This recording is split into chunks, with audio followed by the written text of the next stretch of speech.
Vladimir Jankélévitch à la radio. Aujourd'hui, Dialogue, une émission publique de France Culture, producteur délégué Roger Pilaudin avec la collaboration de Jean-Louis Cavalier.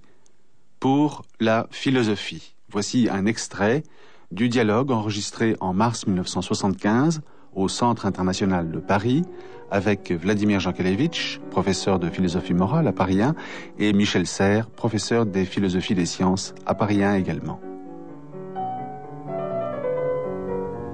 Le projet de réforme de l'enseignement présenté il y a peu par M. René Haby a suscité, vous le savez, une polémique dont la presse a rendu compte. Le premier à ma connaissance, à s'être vigoureusement élevé contre ce qu'il appelle l'assassinat de la philosophie, est justement Vladimir Jankélévitch, ici présent ce soir aux côtés de Michel Serres pour ce dialogue pour la philosophie. Je rappelle que Vladimir Jankélévitch est professeur de philosophie morale à Paris 1, et dans la même université, Michel Serres y est professeur de philosophie des sciences. Ce dialogue est donc destiné à attirer notre attention sur la nécessité de l'enseignement philosophique, à mettre en évidence ce que cet enseignement a d'original et d'irremplaçable dans la formation des esprits et par conséquence dans le développement de notre société. 100e dialogue de France Culture pour la philosophie. Vladimir Jankélévitch. En effet, nous sommes là, paraît-il, pour défendre la philosophie. Elle en a bien besoin, la pauvre, parce que pour elle, c'est une question de vie ou de mort, d'être ou de ne pas être. C'est pas seulement les programmes, ni même les contenus, c'est son existence même qui est en question. Alors je ne sais pas pourquoi c'est moi qui viens à son secours, tous mes collègues sont aussi qualifiés que moi, et le feront beaucoup mieux que moi d'ailleurs, mais malgré tout, j'ai quelques titres à le faire parce que j'ai fait de l'enseignement secondaire. Ce qu'on pourrait me reprocher, qu'on peut nous reprocher, qu'on ne peut pas nous reprocher à nous précisément, c'est d'ignorer le problème de l'enseignement dans les lycées. Et j'ai été professeur dans les lycées en province pendant plusieurs années, et bien que ce fût un peu austère pour moi, c'est un souvenir qui malgré tout m'est cher, et c'est un passé pendant lequel j'ai appris beaucoup de choses. Alors si je le dis, c'est pas parce que ça peut vous intéresser que j'étais dans les lycées, n'est-ce pas? C'est simplement parce que c'est une des particularités de l'enseignement supérieur de la philosophie en France. En France, l'enseignement supérieur de la philosophie se recrute dans l'enseignement secondaire. Il y plonge ses racines, c'est son seul nourricier. C'est une particularité française, paraît-il, je crois, belge également. Dans les autres pays, la philosophie est une spécialité de l'enseignement supérieur, comme l'école de notariat, la chirurgie dentaire, l'art vétérinaire, des techniques donc très respectables, mais qui sont réservées à l'enseignement supérieur. Et la façon dont le problème se pose en France vient de ce que presque tous, nous venons des lycées. Nous avons fait de l'enseignement dans les lycées, sauf quelques débrouillards, évidemment. Il y a dans tous les ordres, dans toutes les branches, qui n'ont pas fait de lycée, parce que c'est les ennuyés, mais la plupart en ont fait. Et nous gardons des habitudes d'esprit qui nous sont particulières, et qui caractérise donc l'enseignement philosophique. Alors ce à quoi nous tenons, ce que nous voulons défendre, je le dis dès maintenant, c'est ce qui est menacé justement de stérilité, de néant par le ministre, c'est la classe terminale. Michel Serres. Cette histoire est une vieille histoire parce que les questions concernant l'enseignement de la philosophie dans le secondaire ont été posées déjà dès le XIXe siècle. Seulement, il y a eu des épisodes dans l'histoire de la suppression ou des attaques contre l'enseignement de la philosophie dans le secondaire, et elles sont très précises et il faut les rappeler. La première de ces attaques, qui a été suivie de la suppression totale de cet enseignement, date du Second Empire.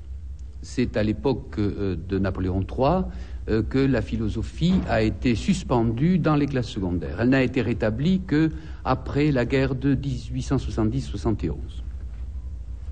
Il faut aussi rappeler que lorsqu'elle a été remise en fonction dans le secondaire, elle n'a pas cessé d'être attaquée. Et elle l'a été de nombreuses façons, de multiples façons, et en particulier pendant la dernière guerre, la Deuxième Guerre mondiale. Lorsque le gouvernement de Vichy s'est installé, un des premiers ministres de l'Éducation nationale, qui s'appelait Albert Rivot, qui était lui-même historien de la philosophie, a fait un projet visant également à supprimer l'enseignement de la philosophie dans le secondaire. Et donc, ce qui nous arrive maintenant, car je crois que les projets sont simplement comme résultat de la supprimer, ces projets-là ont donc un vieil héritage historique Et nous avons vécu, nous, hommes de 40, 50 ans, nous avons vécu une lutte continue qui a recommencé dès après la guerre, dans les années 45-50, visant à supprimer cet enseignement. Cette lutte a été longue et difficile, et elle a abouti au projet que vous connaissez. Par conséquent, il faut d'abord savoir que la philosophie est dans le secondaire, non pas comme un privilège, mais comme quelque chose de chèrement acquis. Vladimir Jankélévitch.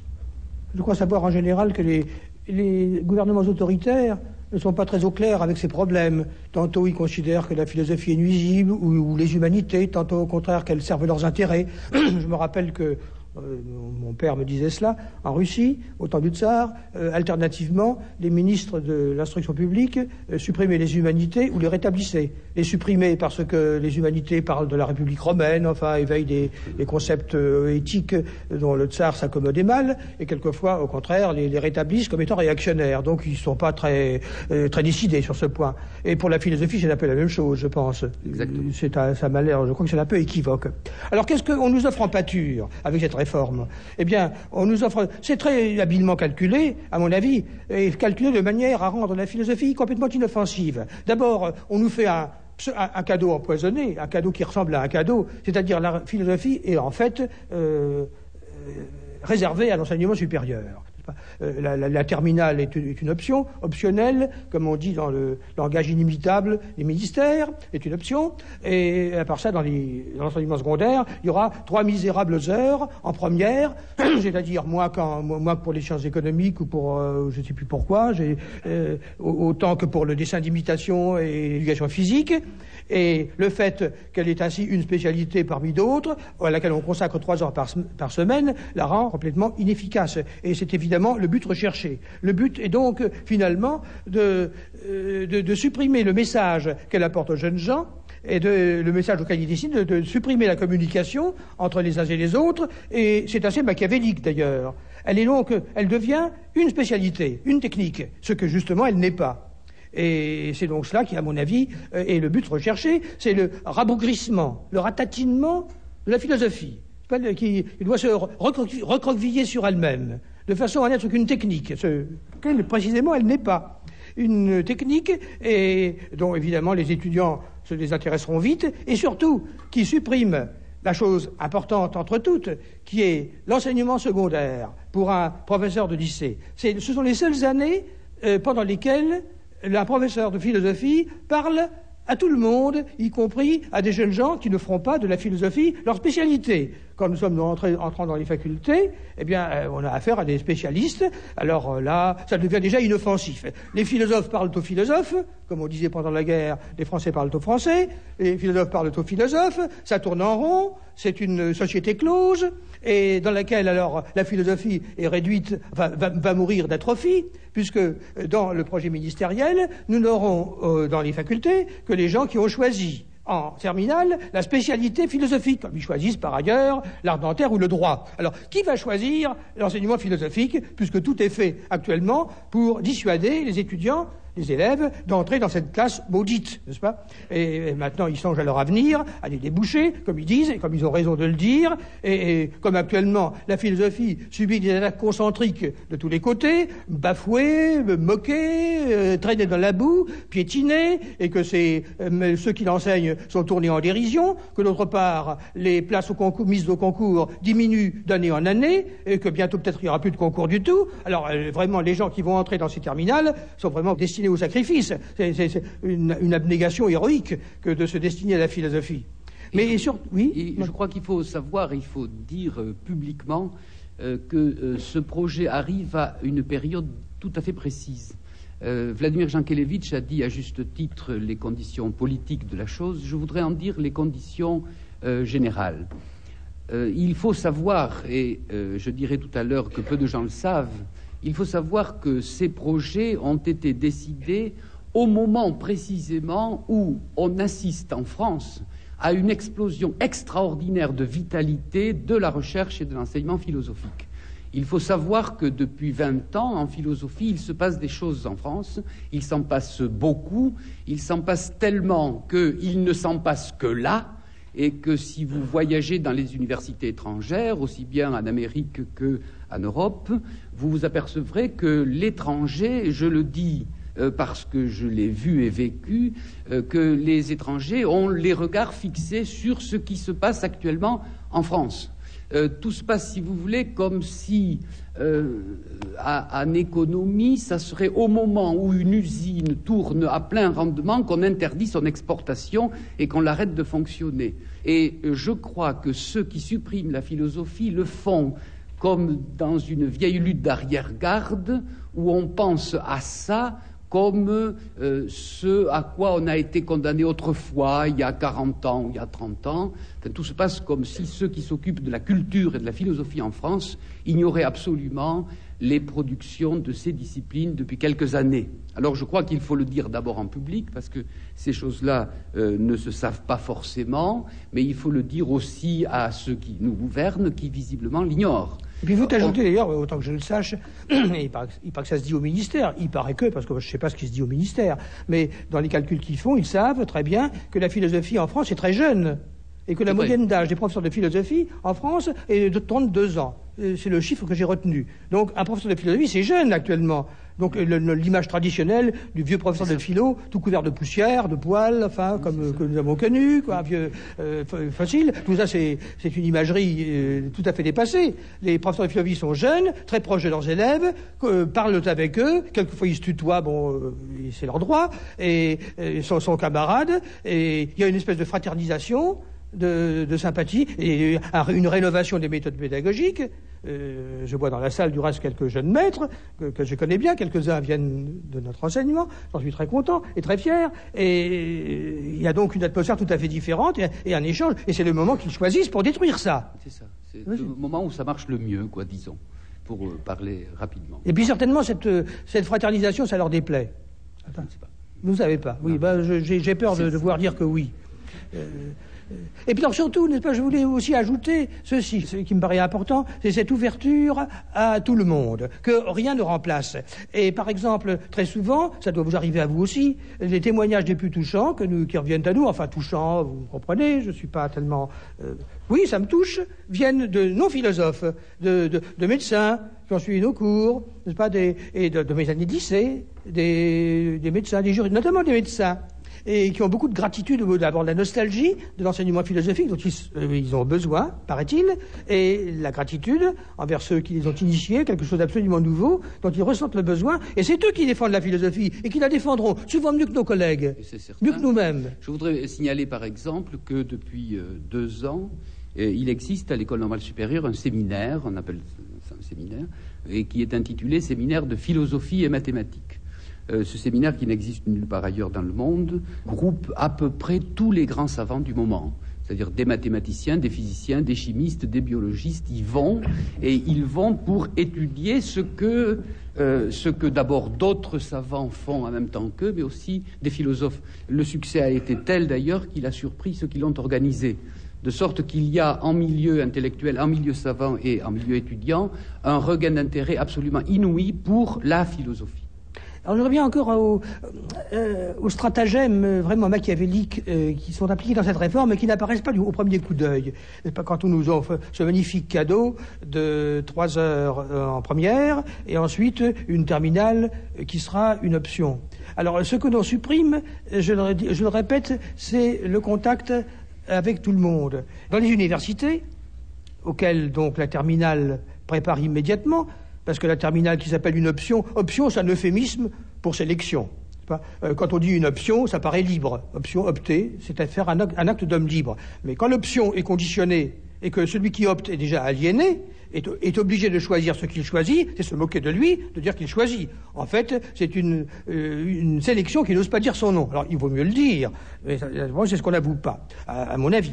Alors, donc, dans l'enseignement supérieur, nous allons, dans quelques années, parler uniquement à ceux qui enseigneront la philosophie. Le métier de philosophe consistera à enseigner pour ceux qui, à leur tour, enseigneront la philosophie, lesquels, à leur tour, enseigneront la philosophie à ceux qui enseigneront la philosophie. Ça ne sortira jamais de là. Si bien que la philosophie devient un métier secondaire au sens littéral du mot, mathématique, ça n'est pas primaire, on n'enseigne pas des choses, faut soigner une dent quand on est dentiste, soigner des animaux malades quand on est vétérinaire, mais ça consistera à enseigner ce que d'autres enseigneront. Donc c'est un métier qui n'a pas de matière, qui est en l'air, une des vertus, qui mourra d'asphyxie. Oui. Michel Serres. Une des vertus de la classe terminale telle qu'on l'enseigne dans le secondaire est, à mon avis, quelque chose qu'on a peu dit et peu exprimé, et qui est la chose suivante. Dans la classe de philosophie, on enseigne, c'est tout simple, on enseigne tout. Qu'est-ce que ça veut dire? On enseigne un peu de logique formelle, etc. On enseigne un peu de philosophie des mathématiques, on enseigne un peu la théorie de l'expérimentation physique, on enseigne de l'économie, on enseigne de la psychologie, de la psychanalyse, bref, on enseigne tout. Vous me direz, tout et rien. Non, on n'enseigne pas tout et rien. On enseigne quelque chose qui me paraît très important. On enseigne ce que j'appellerais l'encyclopédie minimale, c'est-à-dire très exactement un lieu de rencontre. Alors, on a dit, je fais une parenthèse ici, on a dit quelquefois que la philosophie était la reine des sciences. Ce n'est pas vrai, n'est-ce pas? Il n'y a plus de reine depuis très longtemps. Non, c'est simplement un lieu de rencontre, un lieu d'échange, n'est-ce pas, où différents savoirs et différentes manières de penser ou différentes rationalités s'entrechoquent les unes les autres. Et l'effet de cette rencontre, l'effet de cette intersection est quelque chose comme un effet critique, n'est-ce pas? Alors la philosophie est critique, mais elle n'est pas critique comme ça au hasard et sans matière. Elle est critique parce qu'elle est le lieu où les différents savoirs et les différentes rationalités se rencontrent, et c'est cet effet de rencontre qui est critique. Il n'est pas seulement critique. Attention, le ministère vous dira qu'il recrée ça en première, puisqu'il y aura en première, je sais pas quoi, de l'économie politique. D'accord. Pas d'histoire, surtout pas d'histoire. Surtout pas d'histoire. C'est très dangereux, ça, l'histoire. Ce que je suis en train de défendre actuellement, c'est un bloc d'enseignement long. Oui, là, vous avez tout à fait raison. Oui. Il n'est pas vrai qu'on puisse enseigner la philosophie en 3 heures, en 2 heures par semaine. Ce n'est pas vrai. Ce n'est pas vrai pour la raison que je viens d'exposer. Si vous voulez, à un certain moment, faire voir l'endroit où se rencontrent les différents savoirs distribués dans les autres enseignements, il faut un bloc d'heures long pour essayer de construire cet espace où ce que j'appelais une encyclopédie minimale, c'est-à-dire le lieu où les différents savoirs se rencontrent. Or ça, on ne peut pas faire ça en 1 heure ou 2 heures ou 3 heures. Le faire en très peu d'heures, c'est détruire ce phénomène. Oui, mais ça, c'est que je cherche à être en désaccord avec vous, mais j'y arrive pas. Oui. Ce point, je suis tout à fait d'accord avec vous, de nouveau. Et peut-être que c'est une chose qu'il faudrait dire à ceux de certains collègues qui nous considèrent comme des impérialistes, parce que la philosophie avait 8 heures. Or, moi, je crois que les 8 heures, le nombre d'heures, c'est l'essence du problème. Il faut une imprégnation, une imprégnation de l'esprit pour une initiation à des choses absolument nouvelles qu'on ne peut faire qu'avec 8 heures par semaine. Quand il n'y a que 3 heures, c'est peine perdue. C'est peine perdue. C'est peine perdue. On ne peut pas construire. On ne peut pas construire un espace ou un réseau à l'intérieur duquel les savoirs se rencontrent en expliquant seulement une discipline ou une autre discipline, etc. La philosophie, moi, je crois que c'est tout simplement celle qui s'entremet, n'est-ce pas? Socrate le disait. La philosophie, c'est une entremetteuse. Mais c'est ça. Alors j'ai dit tout à l'heure que cela avait un effet critique ou un résultat critique, mais cela aussi a un autre résultat qu'il faut dire et que peu de gens connaissent, c'est un effet d'anticipation. On dit toujours que la philosophie est en retard. Eh bien, ce n'est pas vrai. La philosophie est toujours en avance. Tous les grands philosophes étaient en avance sur la science même de leur temps. Bergson, qu'on a tant critiqué, était en avance sur la biologie, et les biochimistes ont découvert il y a 10 ans l'importance d'un problème qu'avait posé Bergson. Bergson qui a fait des années de lycée? Oui, bien entendu. Il a été professeur de lycée à Clermont. À Clermont-Ferrand, n'est-ce pas? C'est ça. Oui. L'effet d'anticipation est très important. Je ne sais pas, personne n'a dit ou personne n'a expliqué que celui qui a inventé la structure spiralée de l'ADN au moment où Watson et Crick ont eu le prix Nobel, c'était un philosophe, n'est-ce pas? C'était quelqu'un qui avait fait de la philosophie et qui avait fait 1 an ou 2 ans de biologie par la suite. Une des plus grandes découvertes, si vous voulez, de la science contemporaine a été faite par par quelqu'un qui était de formation philosophique. Il n'est vrai que de notre temps, enfin, du mien surtout, n'est-ce pas, même en ce temps-là, reculé, les professeurs de philosophie connaissaient une science. D'abord, qu'est-ce qu'on faisait toute l'année de philosophie? Qu'est-ce qu'on faisait dans les bahuts? Dans les lycées, on faisait de la psychologie. De la psychologie dépassée, ou de la psychologie plutôt pas du tout à l'heure de la science. Ils connaissaient pas tous la psychanalyse, mais sous couleur de faire de la philosophie, on faisait de la psychologie presque toute l'année. Alors, ce qui n'interdisait pas aux philosophes tournés vers l'histoire d'éclairer la philosophie par l'histoire, par les arts également. Et en effet, c'était un condensé d'une foule de choses différentes. Un condensé de foule de choses, et plus qu'un condensé, il faudrait quand même savoir que les gens qui actuellement veulent remplacer la philosophie par des options un peu différentes, comme la psychologie pour les entreprises ou des choses de ce genre, devraient savoir, ou l'économie, etc., devraient savoir qu'on enseignait ces matières-là qu'en philosophie, n'est-ce pas? Si elles n'étaient pas enseignées ailleurs, elles étaient enseignées dans la classe de philosophie, et donc c'est la philosophie qui a fait ce relais-là. Et puisque ici, je me sens, non pas dans d'humeur académique, à faire un débat pas académique, mais je me sens dans une humeur militante, n'est-ce pas? Parce que, en effet, la philosophie est en danger de disparaître par l'effet du pouvoir, et que je ne crains pas de dire que la disparition de la classe de philosophie, c'est un désastre pour la France. Un désastre. Qu'on va fabriquer une nation de crétins.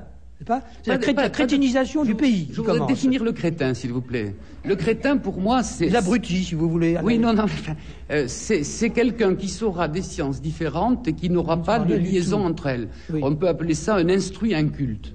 Or, je crois que les instruits incultes, actuellement, c'est eux qui ont le pouvoir de décision. Alors, il y a un petit projet dont je me fais l'écho, et qui en voit un autre, qui vient de milieu d'étudiants, de Paris 1, n'est-ce pas, qui propose un plan qui me paraît très bon, qui est d'accepter les 3 heures de philosophie qu'on nous offre en première, mais de préserver une terminale qui, en ce cas, évidemment, ne pourrait pas prétendre avoir 8 heures, parce que c'est à ce moment-là qu'on nous accuserait d'impérialisme, et avec raison, mais au moins 5 heures, n'est-ce pas?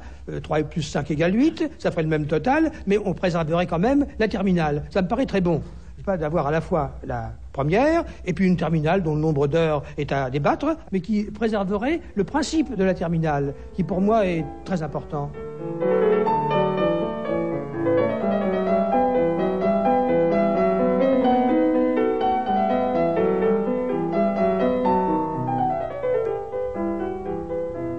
Pour la philosophie, 100e dialogue de France Culture enregistré dans le cadre du Festival du Son au Palais des Congrès à Paris, et qui réunit Michel Serres, professeur de philosophie des sciences à Paris 1, et Vladimir Jankélévitch, professeur de philosophie morale à Paris 1. Michel Serres.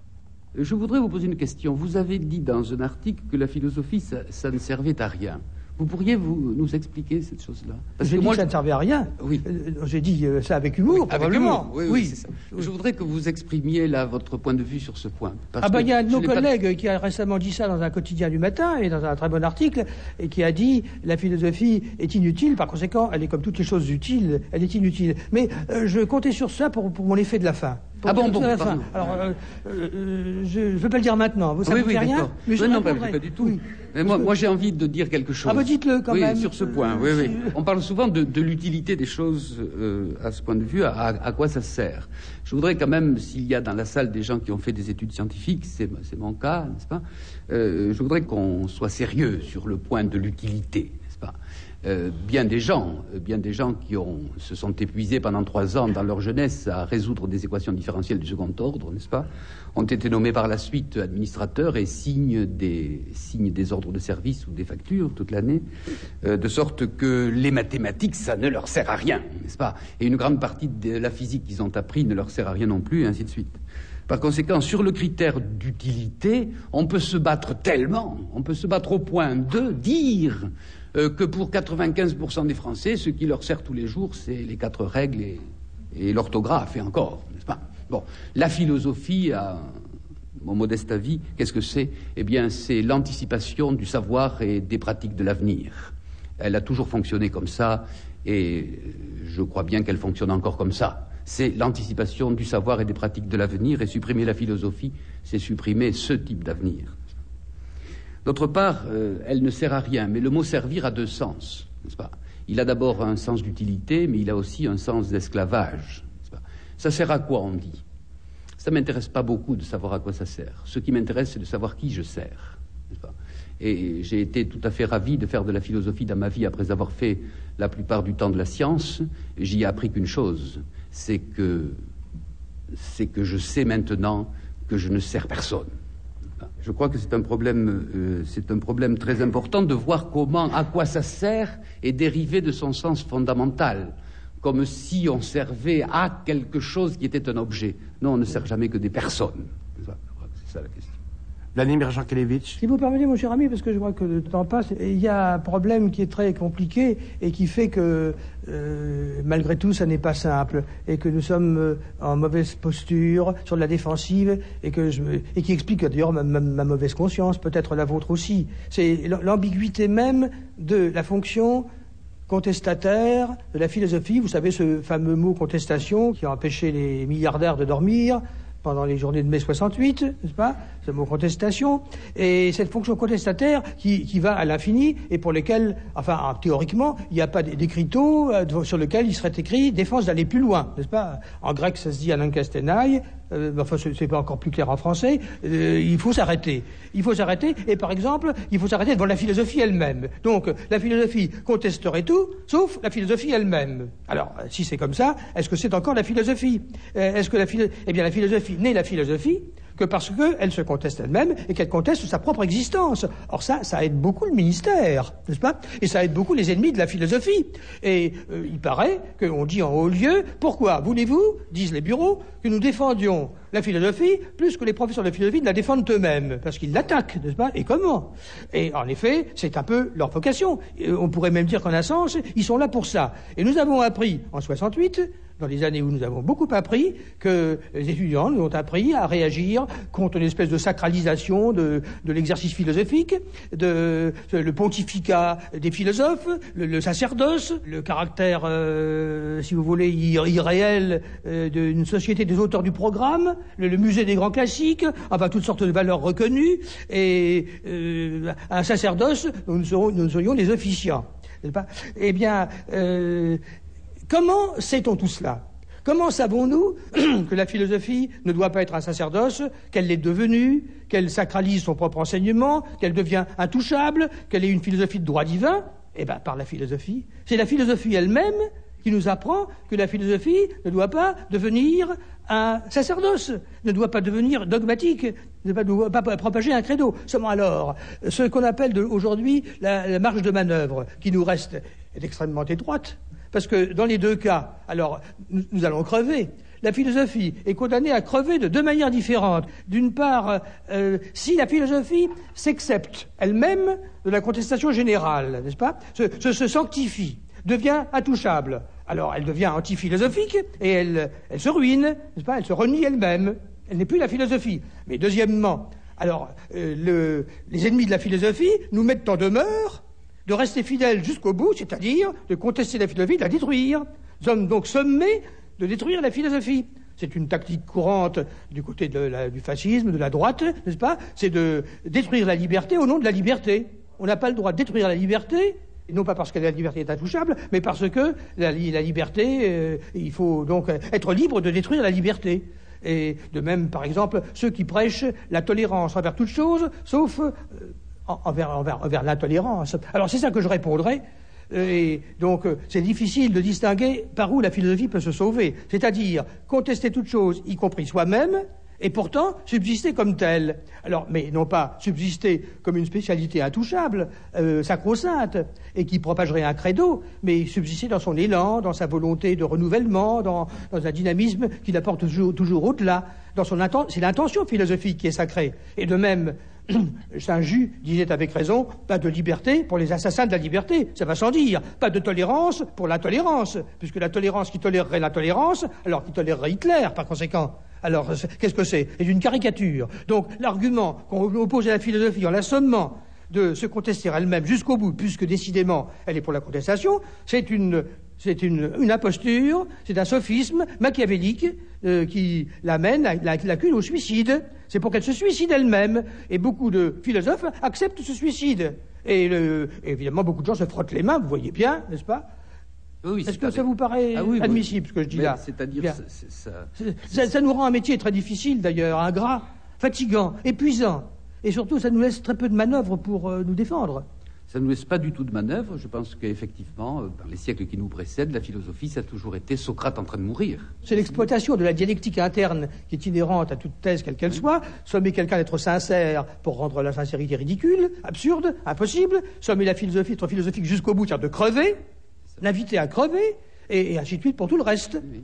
Et ce sont des arguments dont on se sert autour de nous, ils ne sont pas négligeables. Et pour les imbéciles et les hypocrites, il est très difficile d'y répondre, en apparence. Au fond, c'est pas si facile.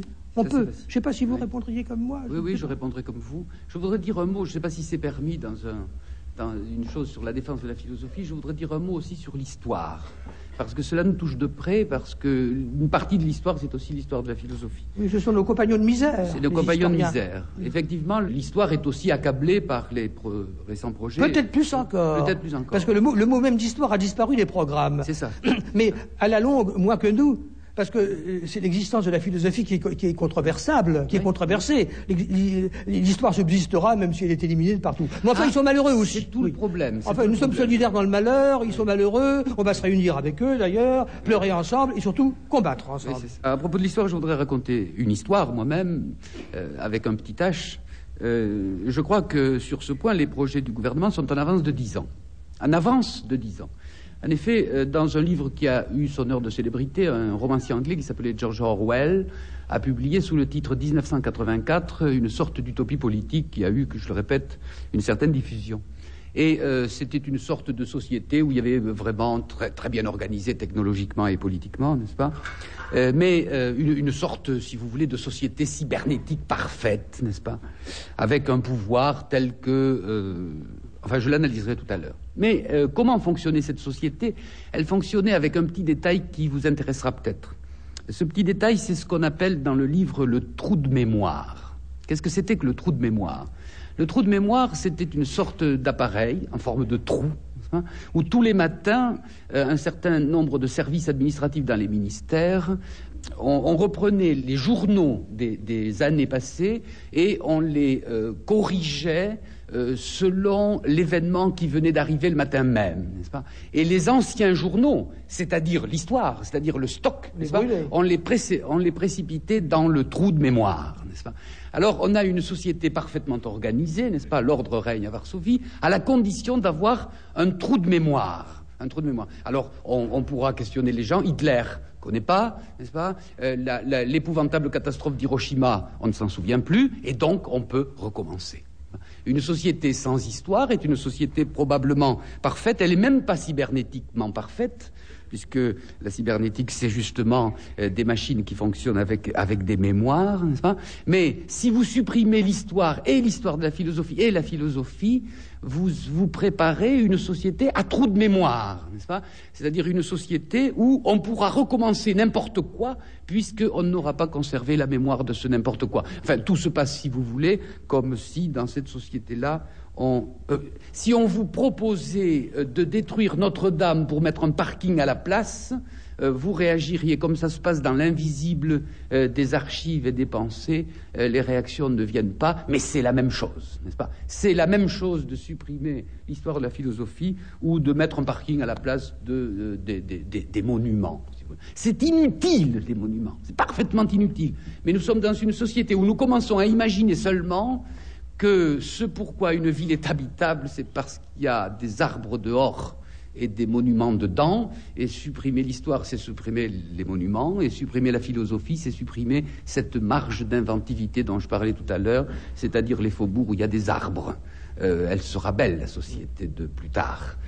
Ça sera exactement la ville parfaite à autoroute, à échangeurs, que nous aimons tous, je suppose, n'est-ce pas? Mais je crois que c'est cette société-là qui sera en place si on supprime ces deux disciplines.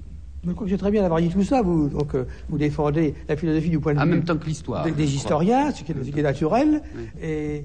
de votre part. Et ça me paraît très juste, surtout que, mon Dieu, nous vivons dans un siècle d'amnésie, dans un monde d'amnésie, n'est-ce pas, comme on le voit bien tous les jours par les journaux, par la réhabilitation des inciviques, par le climat qui règne autour de nous, par l'oubli des tragédies affreuses par lesquelles nous sommes passés, et des plaies sanglantes qui ne sont pas entièrement guéries et cicatrisées, et que nous faisons de notre mieux pour rappeler tous les jours, mais nous sommes devant des gens tellement oublieux qui n'ont pas besoin qu'on leur supprime l'histoire, ils ont déjà oublié, n'est-ce pas? Donc l'entreprise qui vise à l'amnésie a déjà réussi avant d'avoir commencé. Elle a un peu réussi, mais je crois que si dans le secondaire, la philosophie et l'histoire fonctionnent encore, n'est-ce pas, c'est probablement pour essayer de supprimer cette maladie que Vladimir Jankélévitch appelle l'amnésie. C'est certain. Une chose qui me paraît très singulière, mais ça m'étonnerait, évidemment on va dire que nous ne sommes pas assez en désaccord, c'est que nous vivons actuellement sous le règne du simili et du pseudo. On fait beaucoup semblant. Et il y a une tactique qui est courante, qui est de reste, qui a fait ses preuves, c'est de vider de leur sens les exigences des étudiants de 1968 et des années ultérieures, et de les détourner ensuite de ce sens, et de renverser les positions, d'intervertir les positions et les rôles. Les rôles sont intervertis. C'est nous qui sommes les réactionnaires, les conservateurs, attachés à leurs privilèges, je ne sais pas quels privilèges, mais enfin il faut croire qu'il y a des privilèges précieux, et au contraire, il y a une avant-garde ministérielle, n'est-ce pas, qui est à la fine pointe du progrès, et dans tous les ordres d'idées. Tout à l'heure j'ai parlé de l'option, ce qu'on appelle l'option, qui à mon avis est un alibi pour la sélection, et pour lequel on se retranche derrière la pseudo-liberté de l'étudiant. Elle est belle, cette liberté, alors que l'étudiant, comme je le disais, est déjà aliéné. Donc c'est une fausse liberté. L'étudiant ne montera pas sur un bateau en perdition. Je dis pas ça pour vous qui avez être monté sur des bateaux, n'est-ce pas? Oui. Mais sur un bateau qui est en train de faire naufrage, et dont tout lui montre qu'il fait naufrage. Et surtout, là encore, les adversaires de la philosophie sont aidés par les arguments, les armes qu'on leur fournit, n'est-ce pas, libéralement, et notamment par ce que nous appelions en ce temps-là la contestation. La philosophie passe son temps à se définir. Je vous rappelle que même les étudiants, les élèves on s'impatiente dans les classes de philo, parce qu'au deuxième trimestre, le professeur est encore en train de définir la philosophie. Il n'a jamais fini de la définir. Mais au fond, c'est la philosophie qui est comme ça. On sort jamais des préliminaires. La philosophie est tout entière préliminaire, à moins que ce soit les préliminaires qui soient déjà la philosophie. C'est tout le temps philosophique, et notamment dans les préliminaires. Donc c'est pas étonnant si la philosophie se cherche. Et au fond, le fait qu'elle se cherche est un peu sa dignité et sa vocation, pourvu qu'elle ne se trouve pas trop tôt, pourvu qu'elle se trouve le plus tard possible. Alors je vois très bien quelqu'un du ministère, n'est-ce pas, nous montrant, voyez-les, ils savent même pas s'ils existent, n'est-ce pas, ils cherchent encore à définir ce qu'ils enseignent, ils savent pas ce qu'ils enseignent. Et pour eux, la philosophie est inévidente. Alors vous voudriez encore que je les conserve, ces gens-là, n'est-ce pas? Et donc, je vais les aider à disparaître, puisqu'ils ne savent pas si leur spécialité existe, et puisqu'ils disent que c'est pas une spécialité, eh ben, supprimez-moi tout ça. Allez, enlevez-moi tout ça, tuez-la, la philosophie, qu'elle crève, la maudite, qu'elle crève, cette classe infernale qui, après tout, est tellement dangereuse qu'on accuse d'avoir dépavé les rues, d'avoir fait flamber les kiosques à journaux, d'avoir fait couler le sang à flot, d'avoir coupé les petits-enfants en tranches, d'avoir éventré les dames, etc., etc. Enfin, elle a commis tous les crimes, et en réalité, elle apprenait aux jeunes gens à penser, à réfléchir, à considérer, mieux que les philosophes eux-mêmes, que rien ne va de soi, que les valeurs ne vont pas de soi, que ce qu'on nous enseigne, enfin, et à renouveler également les contenus de la philosophie, parce qu'on peut pas les laisser comme ça. Nous voulons la sauver, la philosophie. Alors, d'abord, elle est en péril de mort. Quand quelque chose est en péril de mort, et quand pour elle c'est to be or not to be, d'abord, la sauver. Puis on verra après. Mais il n'est pas défendu quand même de savoir ce qu'on verra après, c'est-à-dire de la dépoussiérer un peu. C'est déjà commencé, d'ailleurs, depuis pas mal de temps. Il y a des auteurs qui sont plus au programme, on a enlevé un peu la poussière qu'on avait sur les manches, on a supprimé pas mal de choses, plutôt dans les rubriques d'ailleurs que dans l'esprit. Enfin, on peut continuer. Mais pour qu'on puisse continuer, pour qu'on puisse renouveler les programmes, il faut d'abord qu'il y ait une philosophie. S'il n'y en a plus, c'est pas la peine de parler des programmes, n'est-ce pas? Peu importe ce que vous ferez. Donc, pour que la question puisse se poser, il faut d'abord la retirer du lac profond où elle est en train de couler. Donc notre réquisite actuel est élémentaire. Et puis, quand on est en péril de mort, eh ben, on n'est pas difficile non plus sur le choix des moyens. Est-ce que vous êtes de mon avis ou pas? Je suis de votre avis de façon stratégique. Je pense qu'on peut aller peut-être un peu plus vite pour définir la philosophie. Je pense aussi qu'elle a un rôle de critique et d'autocritique perpétuelle, bien entendu. Mais je pense tout d'un coup à la question suivante. Qui serait presque une question sociologique. Qui est demandeur de philosophie? Qui ça intéresse? Eh bien, finalement, je crois bien que ça intéresse tout le monde, n'est-ce pas? Je crois bien que ça intéresse tout le monde. D'abord, on peut le savoir par presque des études de marché, étant donné le succès énorme qu'ont les livres où il y va d'une certaine manière de la philosophie. Des livres qui, pour certains de nos collègues spécialistes, ne sont pas profondément des livres de philosophie, mais qui ont un impact important parce qu'il y est question de philosophie. Je crois qu'en fait, tout le monde est demandeur, et je crois que s'il y avait un très bon circuit de communication entre les gens qui sont gouvernés et les gouvernants et réciproquement, tout le monde saurait qu'effectivement, il y a une demande profonde de philosophie, d'invention philosophique et de diffusion philosophique dans les sociétés de notre temps. Mais oui, alors cette clientèle qui n'est pas une clientèle d'ailleurs, n'est-ce pas, hein, qui est tout le monde. Qui est tout le monde. Nous ne sommes pas des spécialistes, nous ne sommes pas des technocrates, nous sommes des gens qui avons pour vocation de nous adresser tout bêtement à tout le monde. Et par conséquent, effectivement, on ne peut pas se défendre avec des arguments techniques. Si on peut avoir des arguments techniques, comme celui que j'ai eu tout à l'heure, disant que, en fait, qui est demandeur de philosophie, mais c'est le savant. Le savant qui est en train d'inventer, non pas le savant qui enseigne sa science dans une faculté ou dans un lycée, mais le savant qui est à la pointe de l'invention, à l'extrême pointe de l'invention.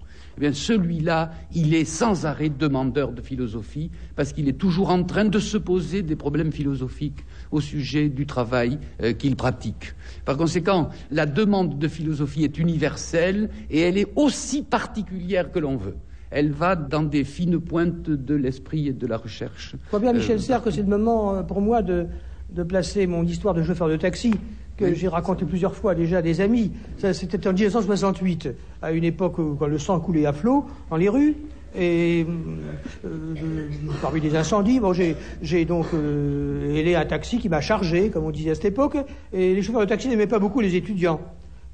Parce que les étudiants brûlaient des taxis, paraît-il.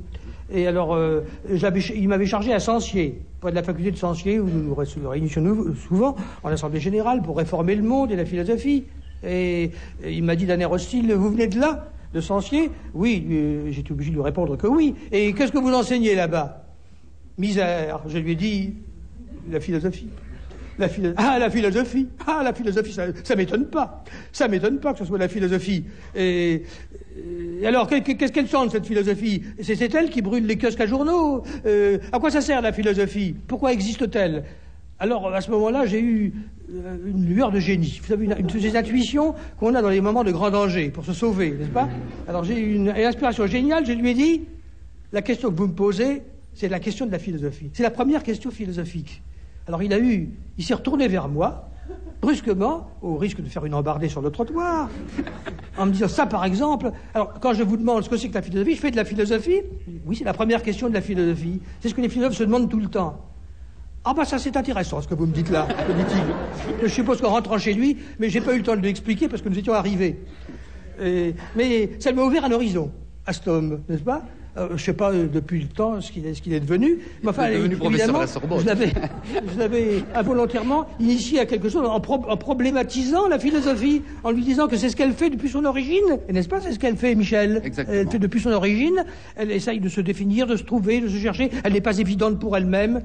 C'est dur, c'est fatigant, mais finalement, enfin, on y trouve des éléments de fierté. Alors là, on passe de la mauvaise conscience à la trop bonne.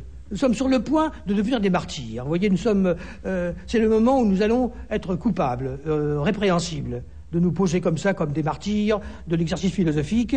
Et tout de même, il y a beaucoup de gens, et vous parlez de la demande, moi je dirais aussi la jeunesse. Ce qui est merveilleux, je dis bien merveilleux, c'est que dans notre temps, attaqué comme elle l'est, eh bien on trouve encore beaucoup de jeunes Français, des tas de jeunes Français qui veulent enseigner, et qui veulent enseigner la philosophie, et pas autre chose, et qui savent ce qui les attend. C'est-à-dire qu'ils vont 15 ans de province, dans un trou infect, où il n'y a pas de ciné-club, où il n'y a pas de bibliothèque, où tout ce qui fait aider les jeunes gens à vivre est absent, et ils acceptent de vivre pendant 15 ans de leur vie, parce que c'est très long maintenant, les stages qu'on fait là-bas. Et ils acceptent parce qu'ils aiment la philo. C'est drôle, vous me direz. Eh ben, moi je trouve ça, c'est beau. Moi, je trouve que c'est beau. On peut pas expliquer ça à un technocrate, à un énarque et à un synarque, n'est-ce pas? Ça, ils comprennent pas, eux, qui sont pour la crétinisation du pays. Eh bien, il faut qu'ils sachent cela, de ne pas croire que la philosophie est un dépotoir.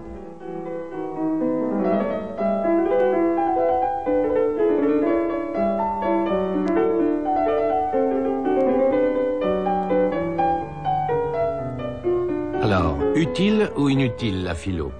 Écoutons ce qu'en pensent brièvement quelques élèves de terminale du lycée Jean-Baptiste Say. Peut-être pour la suppression ? Moi je suis pour la continuation du cours de philo. Dans les classes scientifiques, on a tendance, disons, à laisser de côté quand même la philo et il faudrait quand même que ça soit fait d'une manière plus sérieuse. En ce qui me concerne, je le regrette, je m'insurge contre ça, mais j'ai besoin de m'intéresser à la technique et il me reste plus tellement de temps pour la philo, quoi. Ça vous manque? Ça me manque, oui. C'est pas inutile du tout, ça, je sais pas, ça apporte une ouverture d'esprit qui apporte pas les maths. Non, mais disons que c'est la même chose, c'est des matières comme l'histoire géo, la philosophie, le français, où il y a possibilité de critique des cours beaucoup plus importantes que dans des matières comme les maths ou la physique-chimie. Même à mon avis, c'est assez... Ça surplombe le tout, c'est bien évident. Il ne restera pas un truc qui va se mesurer en quantité de savoir comme pour les maths. C'est bien pour ça que c'est relativement simple à supprimer, parce que c'est pas quelque chose qui pourra se mesurer, dire il a pas fait tel ou tel chapitre, bon, comme c'est faisable dans une matière scientifique. Bon, et pour vachement de gens, c'est la première fois qu'ils entendent parler d'un certain nombre de choses, parce que en général, les gens ont un certain nombre d'idées reçues qu'il est bon pas de détruire, mais qu'au moins les gens apprennent à réfléchir dessus avant, qu'ils sortent pas du lycée avec la certitude que toutes leurs idées reçues sont justes. Je disais que bon, si le pouvoir veut supprimer par exemple les matières, disons littéraires, ou les restreindre. Bon, c'est tout simplement parce que ça peut développer un esprit critique qui est pas du tout rentable, disons, à l'arrivée des jeunes, sur le marché économique directement. En tout cas, la majorité des gens auraient été éveillés grâce à la philo. Je suis sûr que les gens auraient des réactions beaucoup plus saines devant ce qui leur arrive dans la vie, des réactions plus saines devant tout ce qui arrive, genre commando Fedaïn, genre les jeunes qui attaquent un café, genre des trucs comme ça, plutôt que de prendre les armes et de tirer sur les gens. Je suis sûr que les gens seraient beaucoup plus réfléchis et feraient bien plus gaffe à ce qu'ils font. Ah, tu crois à la force de la... Ouais, moi je crois à la force de la philo.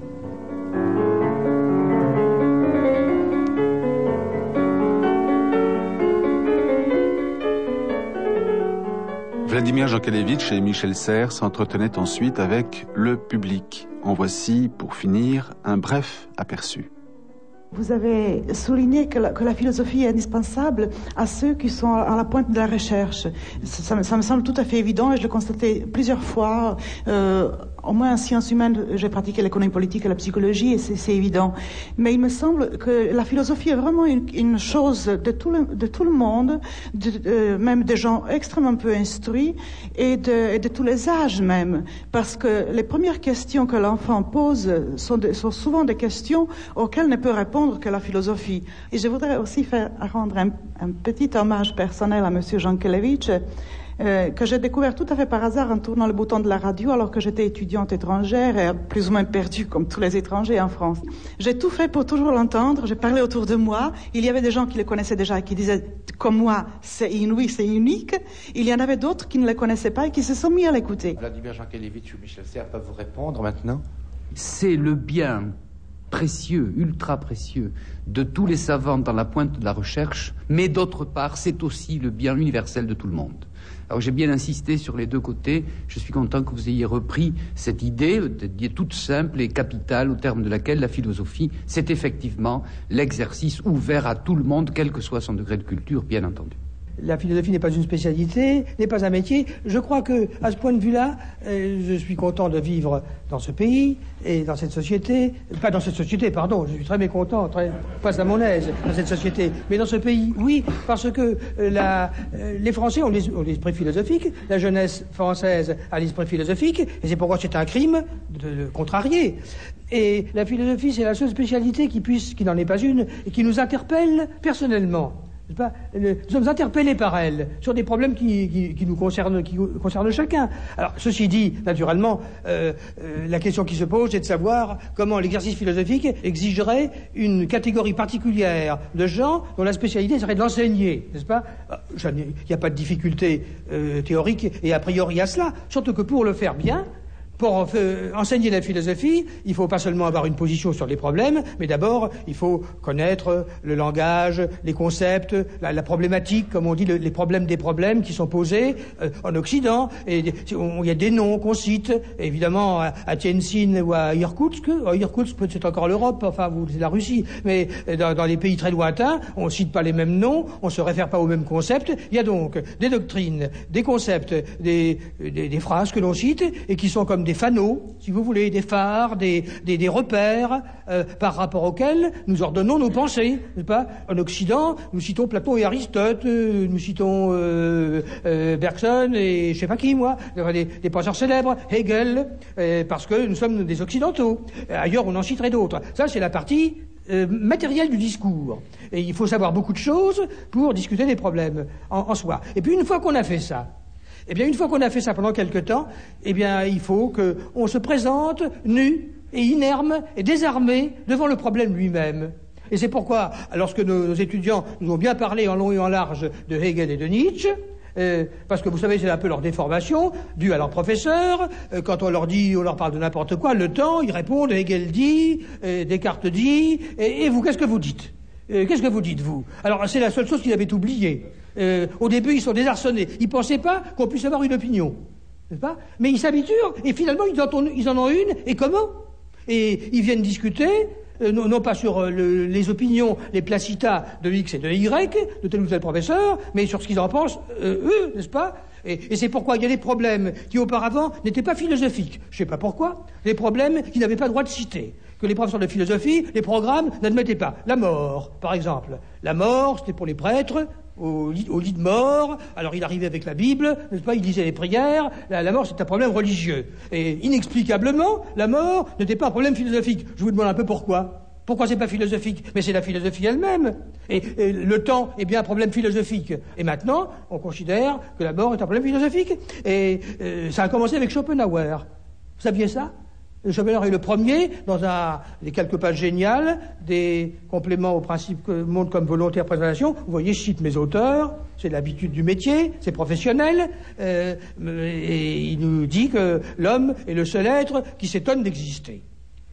C'est très beau d'ailleurs. L'homme est le seul être qui s'étonne d'exister. Un chien s'étonne pas d'exister, il existe et tout, ça va de soi. Vous voyez, la philosophie, c'est de s'étonner des choses les moins étonnantes.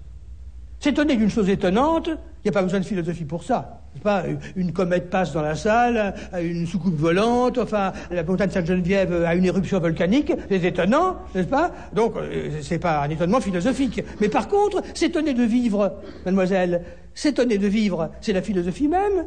Qu'est-ce qu'il y a de moins étonnant que de vivre? Un battement du cœur succède à un autre battement, le pouls, ça marche, la respiration, donc c'est pas étonnant du tout, ça va de soi. Alors un philosophe est un être bizarre qui s'étonne de ces choses-là. C'est la philosophie même. Et ça, les gens le comprennent très bien, spontanément, parce qu'après tout, c'est leur problème, hélas, notre problème à tous. C'est pourquoi on peut commencer par là, d'ailleurs. La mort est un problème philosophique, et comment? Peut-être le seul. Et le temps. Le temps, je ne peux pas l'apporter entre les doigts, je ne peux pas le palper, je ne peux pas le définir. Et d'abord, c'est même pas un objet, puisque je suis dedans au moment où j'en parle. N'est-ce pas? Quand on est dedans, dans une chose que l'on veut prendre comme objet, elle n'est pas maniable. Donc, elle est éternellement problématique. Elle est donc philosophique. Est-ce que je dis une bêtise? Non, pas du tout. Non. Oh, mais j'en dis tellement que vous pourriez me... Non.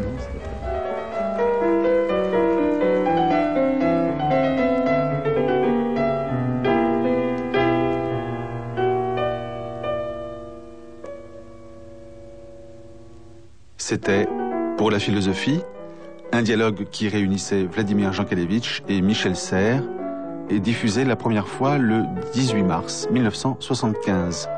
Jean-Louis Cavalier, Annie Cordevet, Roger Pilodain. Prochaine émission, Vladimir Jankélévitch en direct avec les auditeurs, le militantisme, l'engagement, l'action politique. Les philosophes peuvent-ils et doivent-ils proposer une morale? Une émission des après-midi de France Culture diffusée la première fois en juin 1978.